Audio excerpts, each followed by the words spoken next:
Hi guys! So we're going to start in our first official lecture. So we're going to be talking about evolutionary thought and scientific thinking.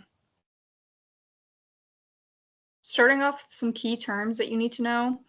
The scientific method, I'm sure you guys have heard of this before, but it's just a cycle of scientific practices that help scientists gain knowledge and create further scientific questions. You also need to know what a hypothesis is. It's a proposed explanation made on the basis of limited evidence as a starting point for further investigation. So it's a lot more than just a prediction of an outcome.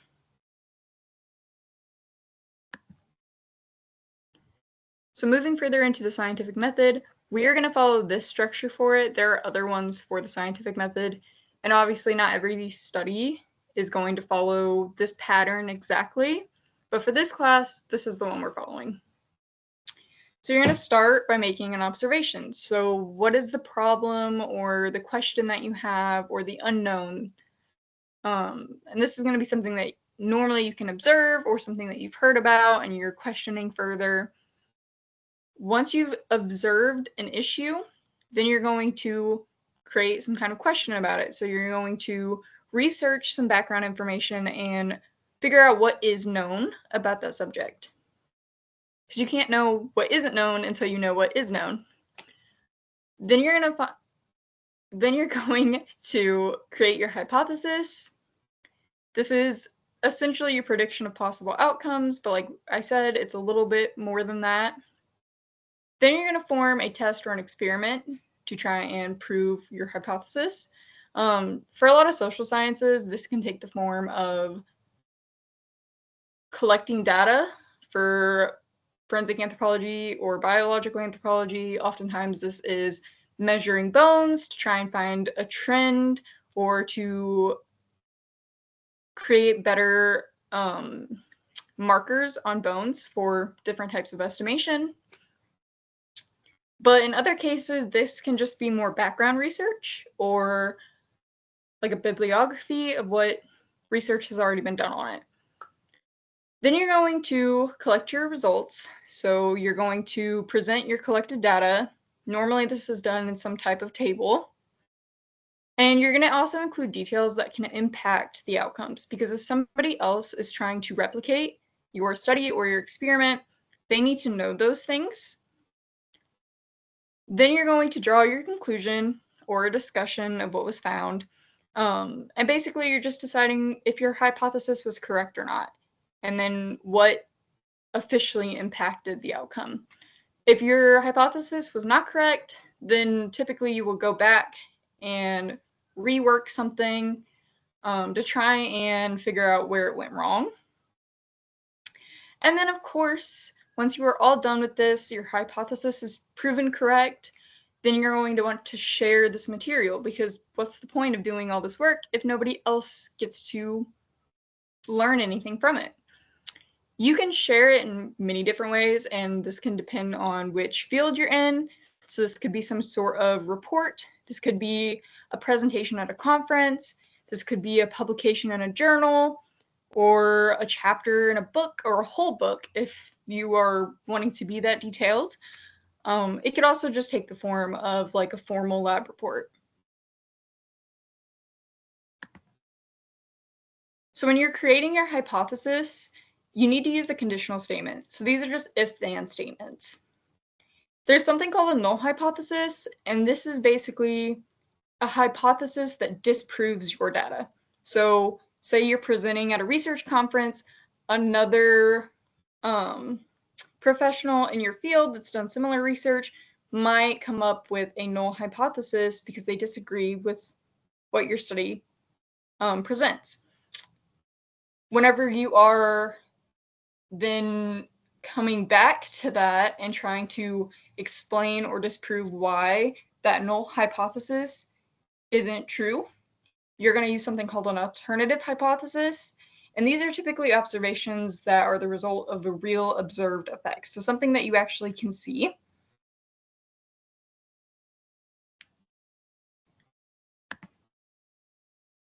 So moving on to experiments.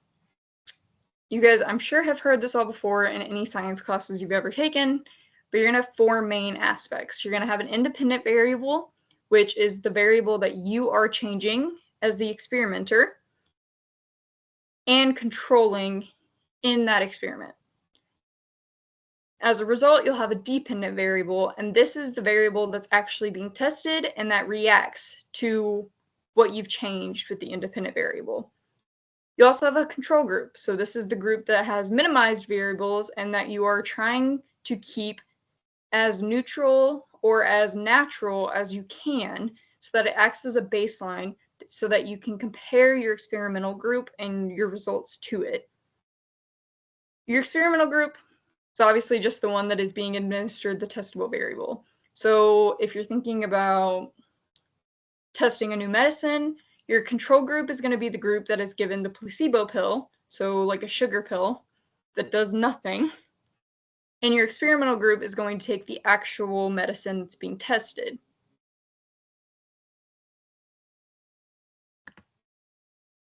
So moving on towards evolutionary thought, we're going to start with Comte de Buffon. He has another name, but you rarely see that come up whenever people are talking about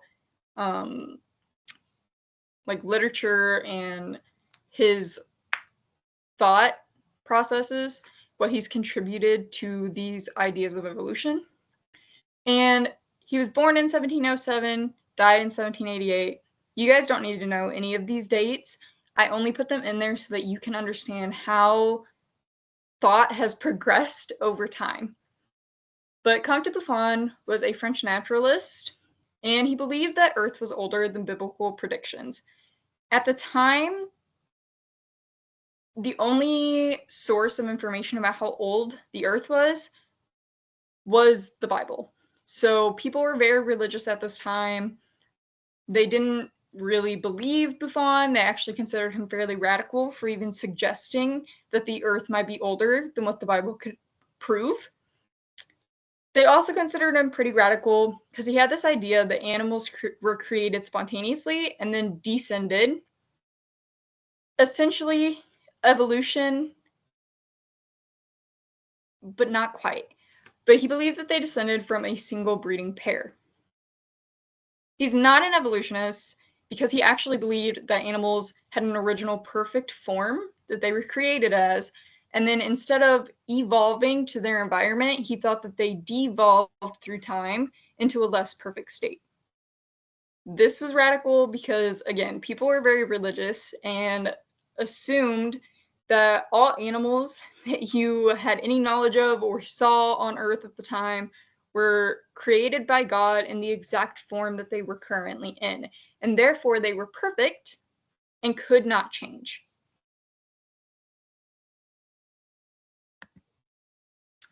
Then we're moving on to Jean-Baptiste Lamarck. He was a French biologist, and he believed that organisms changed to the needs of their environments, which is true. He also developed this mechanism called the inheritance of acquired characteristics, and essentially it just states that an organism can pass on its physical characteristics that it acquires through its life, through things like use and disuse, but it can pass those on to its offspring.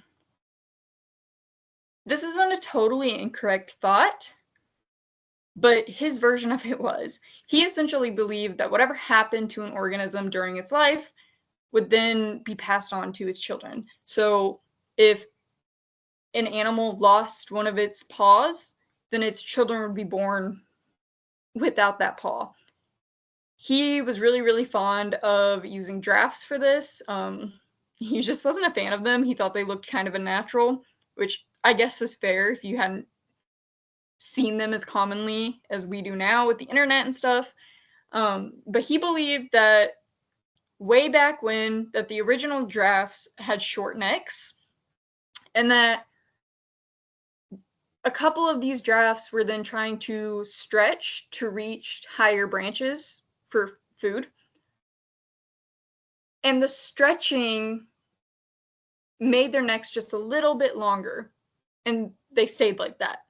And that this was then passed on to their children, who stretched a little bit further, and eventually resulted in the long neck giraffe that we know today.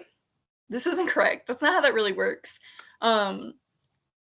But it did create a good basis for some of these further ideas that we'll go into, especially at a time where these kind of ideas were not so well accepted. So moving on, we're going to talk about Charles Darwin and his early influences. So from Lyell and Hutton, these were two geologists, but they basically proved that the Earth was very old through geology, through like strata in the layers of Earth and how they differentiate. But they also proposed this idea of gradualism, which is that natural processes occur gradually, most of the time. From Cuvier, he realized that fossils resemble living forms. So back then, people saw fossils and they thought it was essentially just like an aspect of Earth, kind of like an art piece that God included. They didn't think that these fossils were once living animals. From Malthus, he took some of his ideas about reproduction, populations, and then natural variation. And from Linnaeus and Lamarck, he realized that species can be related and that they can also change. So Darwin was born in 1809, he died in 1882. He's from the UK, and he's really influential for this voyage that he took on the HMS Beagle. He went to the Galapagos Islands to study finches. He did this because islands are very good for studying species because of their unique like geographical setup. Because they're so isolated, a lot of speciation can happen on islands very, very rapidly, especially on islands where there's not a lot of natural predators, where there's a lot of natural food resources. Islands are also just unique because they can cause forms of variation that aren't really seen in central land areas. So, for instance, a lot of large animals that end up on islands, because there aren't as many resources and there isn't as much land area to cover, they will actually shrink into like little pygmy-sized versions of them. And the opposite is true for small animals. So if a small animal ends up on an island where they don't have any natural predators and there's plenty of food, a lot of times they will end up being significantly larger than what you would see normally.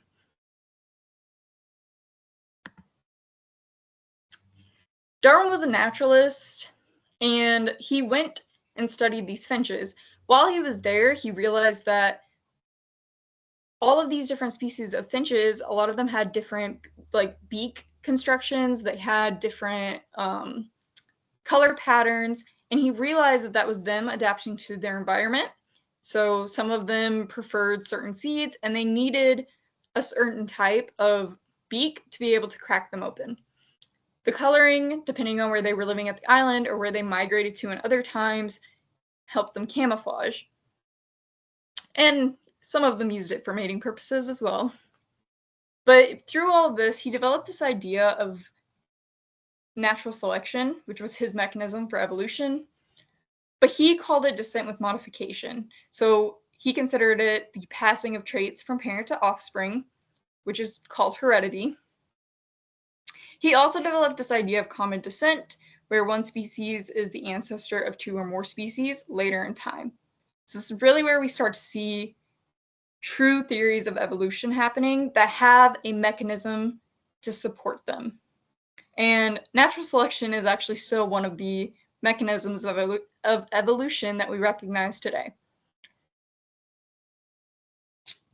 Once he had collected all these ideas, he spent a long time at home, poring over them, doing some more research, and eventually in 1859, he wrote his very pivotal work called On the Origin of Species. This is the book that a lot of people think about when they refer to like Darwinism and evolution and how he thought that humans came from monkeys. That's not true. In fact, in On the Origin of Species, he really focuses on the finches. He doesn't really mention humans at all. He did think that humans evolved in a similar way, but because of the way that evolution was viewed at the time, he did not come out and say that. Interestingly enough, Alfred Russel Wallace, who was also a naturalist, studying organisms in the Indonesian archipelago, so also on islands, kind of independently discovered natural selection. Him and Darwin were doing work around the same time and saw a lot of the same things, came to a lot of the same conclusions. And so he sent a letter to Darwin in 1858 being like, hey, we should collaborate on this. So they agreed to jointly present to the Linnean Society of London in July of 1858. They did both present, but they didn't do it jointly like they had previously talked about. And then Darwin went on to write on the origin of species the following year, and Wallace was kind of just forgotten, kind of looked over and all of that.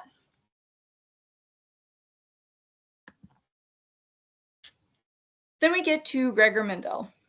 He was an Austrian biologist and an Augustinian monk.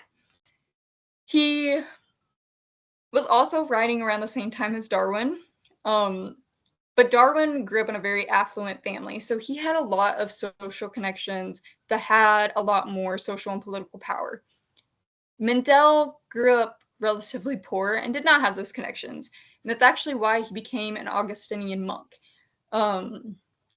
This branch highly valued education and science and the pursuit of knowledge. So they actually paid for him to get his education, and then whenever he went to live at the monastery, they had a really expansive garden that allowed him to conduct his experiments on pea plants. So he used true breeding pea plants. Using true breeding ones is very important because it allowed him to clearly see these recessive and dominant alleles or genes without interference from things like incomplete dominance or codominance, which we'll talk about next week, I think, maybe the week after. But it just gave him a very clear view of how these things were passing on.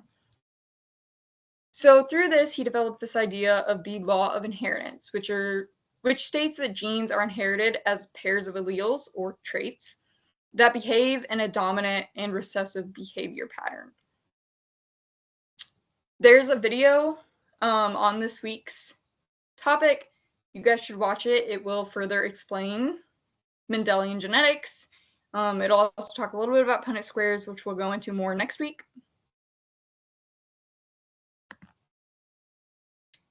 So then we get to the modern synthesis of evolutionary theory. And this is going to use aspects like Mendel's theory of heredity and inheritance, which talks about how genes can be reshuffled from each generation to the next to create variation. But it doesn't explain how variation or new genes appear and where they come from. We're also going to borrow things from Darwin's theory of evolution, which provides an understanding of how variation leads to differential survival and reproduction. His ideas of inheritance and natural selection can be combined into an evolutionary synthesis that helps answer questions like why do genes change in frequency and how did the total sum of genes or the gene pool in a population vary within and across that population. Interestingly enough, Darwin's work actually led to an entirely new field of science called population genetics. We also borrow a little bit from Thomas Hunt Morgan, which we didn't cover extensively, but that's okay. And he worked with fruit flies. Fruit flies are really good for these kind of studies because they reproduce really quickly. But Morgan was working at a time where science and technology had evolved a little bit. So he had microscopes and things like that that were much more detailed than the previous people we talked about. But he was able to study the chromosomes of these fruit flies, and he found that a gene could spontaneously change. This is what we know as mutation. Mutation just leads to new variants. So, for instance, your eye color, everybody originally had brown eyes. At one point, there was a mutation that occurred, which is natural, that created blue eyes. Now, obviously, this didn't hurt or benefit the people that have it. Although it may have been sexually preferential, just, based off of looks, people might have preferred how that looked, which is why it was carried on through the population to where it's a fairly normal occurrence now. That being said, mutations can be beneficial, so they can create stronger and better adapted future generations. They could also be harmful, which could result in things like reproductive failure or biological diseases. They can also be neutral, where they just kind of stick around because they don't hurt anything and they don't benefit anything, so they're never naturally selected out through breeding.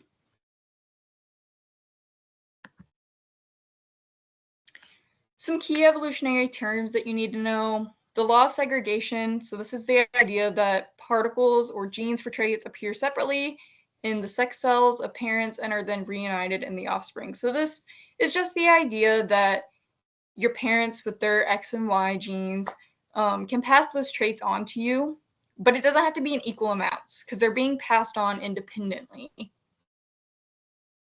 There's also the law of independent assortment, which is that particles or genes for different traits are sorted and passed on independently of one another. So the law of segregation and the law of independent assortment go hand in hand. And then obviously natural selection, like we've talked about, a theory outlined by Charles Darwin to explain evolution, arguing that some traits are more suited to an organism's particular environmental context and therefore passed on preferentially into the next generation. And these traits become more common in successive generations, resulting in entire evolutionary shifts in populations. So essentially, animals adapt to their environments. Those that adapt well tend to produce more offspring. Eventually, that becomes a normal trait within that population. And once it becomes normal enough, then it constitutes an evolutionary shift in the population as a whole.